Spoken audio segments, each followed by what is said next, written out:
નમસ્તે મિત્રો, શું તમે ભાગાકાર કર્યા વગર કોઈ સંખ્યા 3 અને 9 વડે ભાગી શકાય છે કહી શકશો? તો ચાલો જોઈએ ભાગાકાર કર્યા વગર કોઈ સંખ્યા 3 વડે ભાગી શકાય છે કે નહીં એ જાણીએ.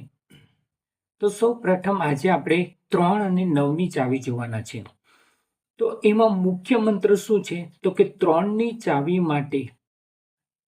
માટે અંકોનો સરવાળો કરવાનો છે. અને એમાં શું ચેક કરવાનું છે કે જે સરવાળો મળે છે તે આપણને 3ના ઘડિયામાં આવે છે કે નહીં એ ચેક કરવાનું છે. તો સૌ પ્રથમ આપણે કોઈ એક સંખ્યા લઈએ. દાખલા તરીકે આપણી પાસે આ 3ની ચાવી માટે છે. 3ની ચાવી માટે લઈએ આપણે. દાખલા તરીકે આ 27 છે. તો 27ને આપણે ભાગાકાર કર્યા વગર 3 વડે ભાગી શકાય કે નહીં એ ચેક કરવું હોય તો આ સંખ્યાનો શું કરવા કે છે? સરવાળો. તો 2 + 7. 2 + 7 એટલે કેટલા થશે? 9. 9 એ 3ના ઘડિયામાં આવે છે માટે 3 વડે ભાગી શકાય છે. ખ્યાલ આવે છે? એટલે 27 એ 3 વડે ભાગી શકાય છે. હવે આપણે 3 અંકની સંખ્યા લઈએ. દાખલા તરીકે આ 108 છે, બરાબર છે? 108 તો એનો પણ સરવાળો કરીએ તો 1 + 0 + 8 તો આપણને સરવાળો કેટલો મળશે? 8 ને 1 9 મળશે. તો 9 એ પણ 3ના ઘડિયામાં આવે છે માટે 108 પણ એ 3 વડે વિભાજ્ય છે. હવે આપણે 4 અંકની એક સંખ્યા લઈએ તો 3312 છે આપણે, બરાબર? તો 3 + 3 + 1 + 2 તો એનો સરવાળો આપણને કેટલો મળશે? 3 ને 3 6, 6 ને 1 7, 7 ને 2 કેટલા થશે? 9. તો 9 એ 3ના ઘડિયામાં આવે છે માટે આ સંખ્યા પર 3 વડે વિભાજ્ય છે.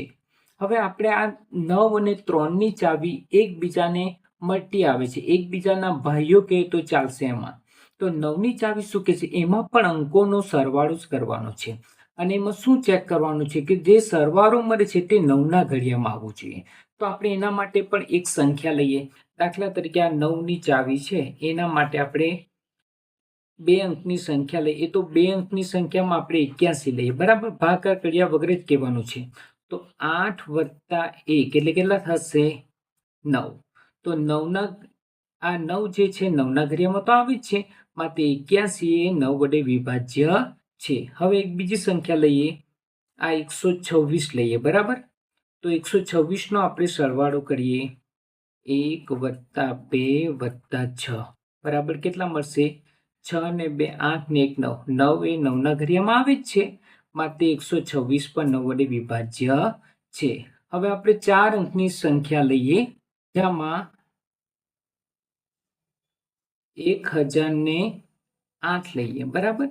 તો 1 + 0 + 0 + 8 તો કેટલા થશે? સરવાળો આપણને 9 મળે છે. ખ્યાલ આવે છે? તો 9ના ઘડિયામાં 9 આવે છે. એટલે કે એકદમ 3 અને 9ની ચાવી એકદમ સહેલી છે. જે પણ સંખ્યા છે એનો સરવાળો કરી દેશું અને એ 3ના ઘડિયામાં આવતો હોય તો 3 વડે વિભાજ્ય છે. અને 9ની ચાવી માટે પણ એ જ કરશું. જે પણ સંખ્યા છે એનો શું કરશું? સરવાળો. અને એ 9ના ઘડિયામાં આવતો હોય તો 9 વડે વિભાજ્ય છે. પણ આ 9 વડે જે પણ સંખ્યા વિભાજ્ય છે એ બધી 3 વડે તો વિભાજ્ય છે જ. કારણ કે 9નો અવયવ શું થાય છે? તો કે 9ના અવયવમાં 3 તેડી 9 થાય છે. તો 3 એમાં સમાયેલો છે. ખ્યાલ આવે છે? જો હવે તમને એક હોમવર્ક આપું છું. એ 9 વડે વિભાજ્ય છે કે નહીં એ તમારે ચેક કરવાનું છે અને મને કોમેન્ટમાં જણાવવાનું છે. 31104 છે. આ સંખ્યાને તમારે ચેક કરવાનું છે કે આ 3 વડે વિભાજ્ય છે કે 9 વડે વિભાજ્ય છે. એ ચેક કરજો અને કોમેન્ટમાં જરૂરથી જણાવજો.